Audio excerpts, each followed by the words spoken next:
Buenos días. El día de hoy vamos a estudiar el movimiento parabólico o lanzamiento de proyectiles. Un proyectil es cualquier cuerpo que recibe una velocidad inicial y luego sigue una trayectoria determinada por los efectos de la aceleración gravitacional.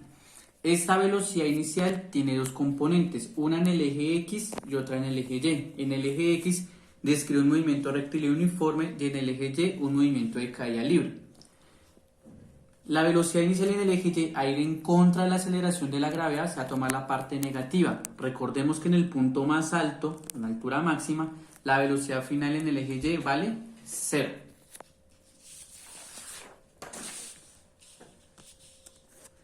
Entonces, las componentes de la velocidad. Cuando un proyectil tiene una velocidad inicial y forma un ángulo, tiene dos componentes, una en el eje X y otra en el eje Y. Esto forma un triángulo rectángulo. Un triángulo rectángulo tiene las siguientes características. Donde se ubica el ángulo se conoce como el cateto adyacente y el que está opuesto al ángulo se conoce como el cateto opuesto. La parte de mayor longitud se conoce como la hipotenusa. Para calcular la velocidad inicial en el eje X, tomamos la velocidad inicial por el coseno del ángulo y en el eje Y la velocidad inicial por el seno del ángulo. Entonces vamos con un pequeño ejemplo. Un balón de fútbol es pateado con una velocidad inicial de 25 metros por segundo con un ángulo de 30 grados. ¿Cuáles son las componentes de la velocidad? Entonces, al formar un ángulo de 30 grados tiene dos componentes, en el eje X y en el eje Y. ¿Cómo se calculan esas componentes? Simplemente se utiliza 25, en este caso es por el seno del ángulo, entonces por el seno de 30 y me da 12.5 metros por segundo. En el eje X, velocidad inicial por el coseno del ángulo. Entonces simplemente, en este caso la velocidad inicial vale 25 por el coseno del ángulo, o sea, coseno de 30. Eso es igual a 21.65. Eso es lo primero que vamos a hacer cuando vamos a resolver un problema de lanzamiento de proyectiles, calcular las componentes. Las ecuaciones de lanzamiento de proyectiles son las siguientes. Entonces recordemos que en el eje Y describe un movimiento de caída libre, tomamos la parte negativa porque va en contra de la aceleración de la gravedad. Y en el eje Y describe un movimiento rectilíneo uniforme. Acá hay algo que se conoce como el tiempo total, que ahorita con el ejemplo lo voy a explicar qué significa ese término. Entonces vamos con el ejemplo. El ejemplo dice lo siguiente. Un bateador golpea una pelota de béisbol con una rapidez de 37 metros por segundo, con un ángulo de 50 grados. Determine la altura, el tiempo en que la pelota permanece en el aire y la distancia horizontal. Lo primero que uno hace es calcular las componentes de la velocidad. Acá es un pequeño diagrama del problema.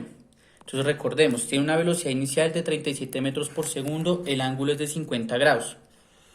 Calculamos las componentes. La componente en el eje X es la velocidad inicial por el coseno del ángulo, es decir, 37 por el coseno de 50. Eso me da 23.78. En el eje Y, velocidad inicial por el seno del ángulo, en este caso sería 37 por el seno de 50, eso me da 28.34. Esos datos los organizo en una tabla en el eje Y y en el eje X. Entonces recordemos, la velocidad inicial en el eje Y me dio 28.34. En el punto más alto, la velocidad final vale 0. La gravedad equivale a 9,8 metros por segundo al cuadrado. En el eje X, la velocidad inicial en el eje X equivale a 23.78. Y con estos datos tenemos que calcular el tiempo total y la distancia. Primero voy a calcular el tiempo en que el proyectil llega a este punto. Entonces recordemos que acá la velocidad final vale 0. Entonces cancelo. Ese término estaba restando, lo paso al otro lado a sumar. La gravedad está multiplicando, la paso a dividir y con eso calculo el tiempo únicamente en este punto. ¿Listos? Para calcular la altura utilizo la ecuación número 3. Como la velocidad final en ese punto vale 0, la cancelo. Este término estaba restando, paso al otro lado a sumar. 2G está multiplicando, pasa a dividir. Simplemente reemplazo los datos y la altura me da 40.97. Y ya he calculado la altura. Para calcular el tiempo total que se hace, este tiempo que yo calculé de 2,89 segundos es el tiempo en el que el proyectil llega a este punto. Como el problema es simétrico, es el mismo tiempo en que es el mismo tiempo que le va a tomar caer. Entonces este tiempo lo voy a multiplicar por 2 y el tiempo total me da 5.78 segundos. Para calcular la distancia que hago, utilizo la velocidad inicial en el eje X por el tiempo total, es decir, por 5.78. Entonces multiplico 23.78 por 5.78 y me da que la distancia es igual a 137,44 metros.